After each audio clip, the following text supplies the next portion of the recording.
For the next Road to Nationals deck profile, I'm exploring an off-meta option in the form of Agumon Bond of Bravery.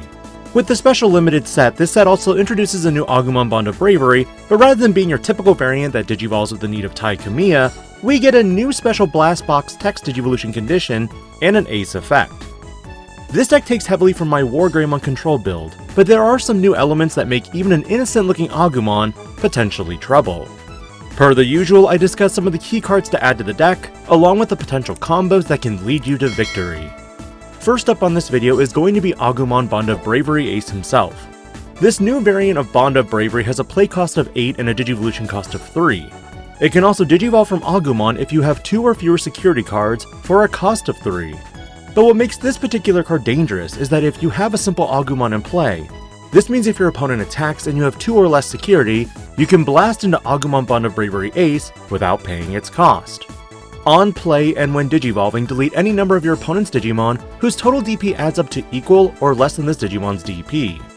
In instances where you have the BT9 Koromon in the Digivolution sources, you might be able to bump it up to 15,000 DP. This Digimon also sports a when attacking effect, where once per turn if you have a Tamer, you trash the top card of your opponent's security. And like level 7 Ace Digimon, when it leaves the battle area, you lose 5 memory. Considering that BT14 skullgreymon can play Agumon when it's deleted, this means at lower security, your deck has multiple instances of removal. But one major caveat here is that in conjunction with BT17 Greymon, this adds another potential warp target. Remember, BT17 Greymon has an all turns effect, where it gains all the names of Digivolution cards in the sources. If Agumon is in the sources, Greymon is also just Agumon. Meaning if you have 2 or less security cards, again, you have another way to climb up to Agumon Bond of Bravery Ace. But in addition to Agumon Bond of Bravery Ace, the limited special set introduces one other card that will greatly help a lot of players in the up-and-coming format. Red Scramble is a new 2-cost option card that main. One of your red Digimon may digivolve into a red Digimon card in the hand with its Digivolution cost reduced by 3. Then place this card in the battle area. While true Greymon decks tend to have a mixture of colored cards, white Greymons and purple skullgreymons, you still have many targets to go into. But this card has a few other relevant effects for the deck. First, start of your turn if your opponent has a Digimon in play. Delay, return 1 red Digimon from your trash to the top of the deck. Then if you don't have a Digimon, you may play 1 red Digimon card with 2000 DP or less from your trash without paying the cost. True, this means your Digimon doesn't have Rush, but with certain card effects in this deck, you can definitely achieve this. For example, if your opponent has a Digimon and you have this card in play, you could start of your turn, play BT14 Agumon. Simultaneously, you move into the start of main phase, you can Evo into a Greymon, hopefully BT17 Greymon for free, and delete a Digimon with 7000 DP or less. Because you're missing that Koromon, you lose additional buffs when digivolving. But when you climb up to skullgreymon, if you're able to keep turn, you'll be able to delete your lowest level Digimon, to delete your opponent's lowest level Digimon, to bring out Agumon and hatch a new egg.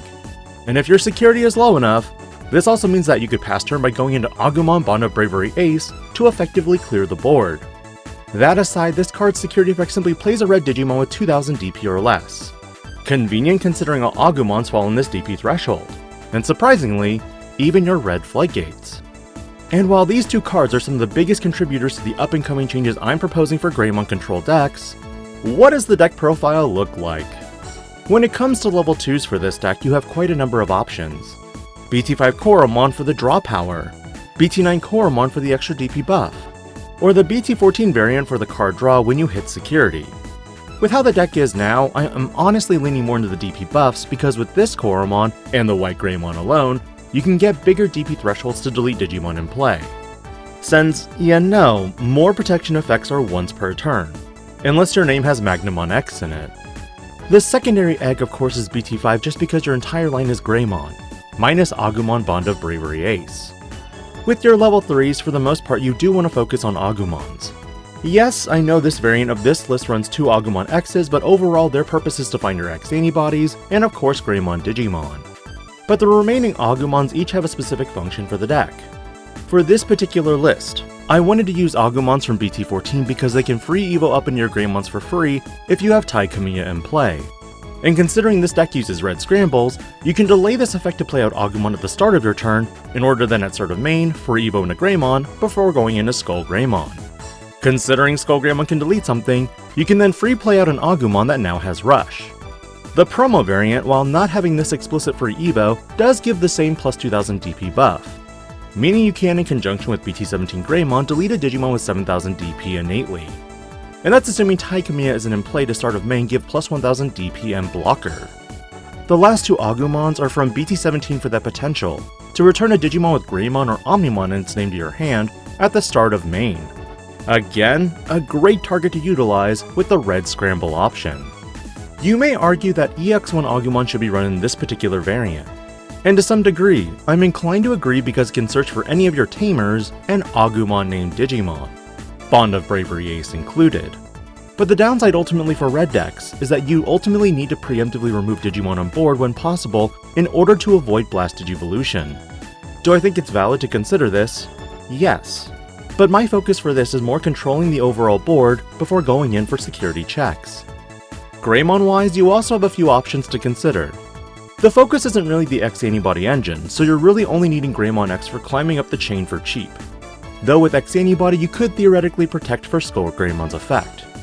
Needless to say, this lineup hasn't changed from my wargreymon variant because the white Greymon can delete bodies, play tamers, and create another breeding phase, or you can gain memory with BT5 Greymon and get some additional DP buffs.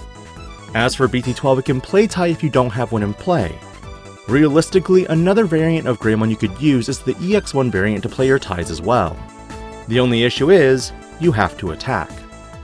Level 5 wise have also changed slightly, with of course your skullgreymon being at 4 copies now, and your metalgreymons being at 3.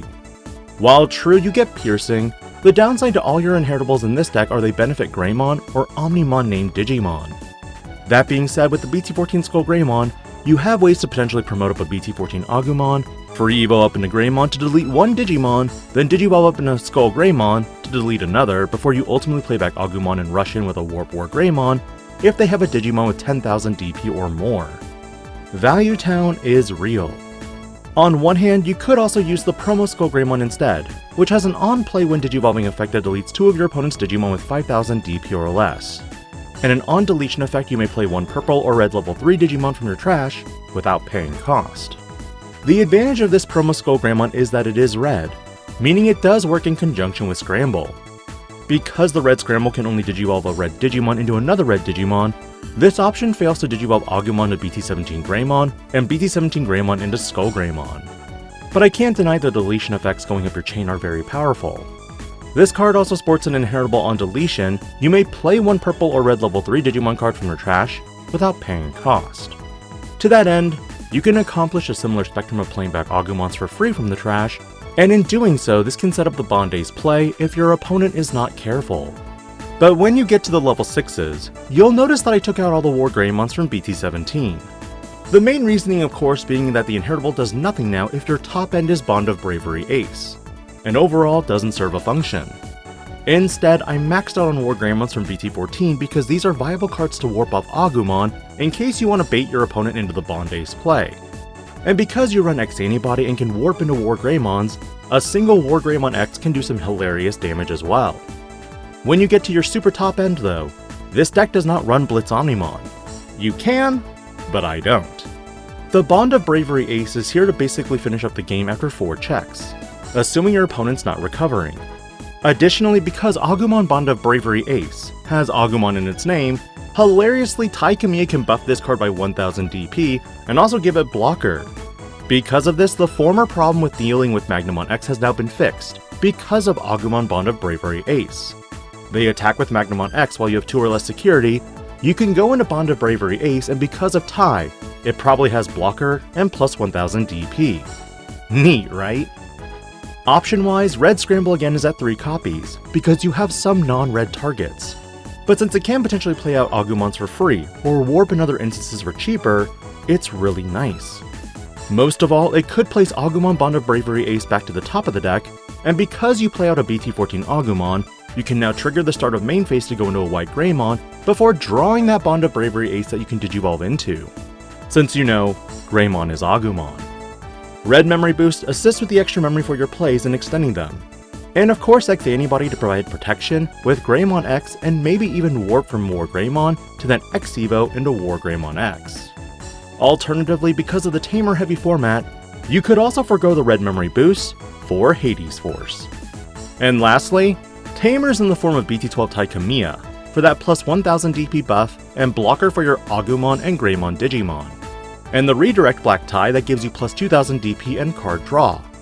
And again, I'm not saying this deck is the cream of the crop when you're heading to Nationals, but the ultimate goal from now until Nationals is to try and figure out what kind of odds and end decks you could see. What could make an appearance, because ultimately what you could lose to an event is not the mirror or a top meta deck, but a rogue off meta build that keeps you on your toes. What are your thoughts on Agumon Bond of Bravery Ace, and will you be considering something like this for Nationals? Does Bond of Bravery Ace deserve to live in just this type of deck? Or are you going to be splashing it into your Ancient Greymon deck, knowing full well that Takuya and Koji can keep it on board? Let me know your thoughts, because the next list dives into more shenanigans with the special limited set. This is DIGI-PANDA, logging out.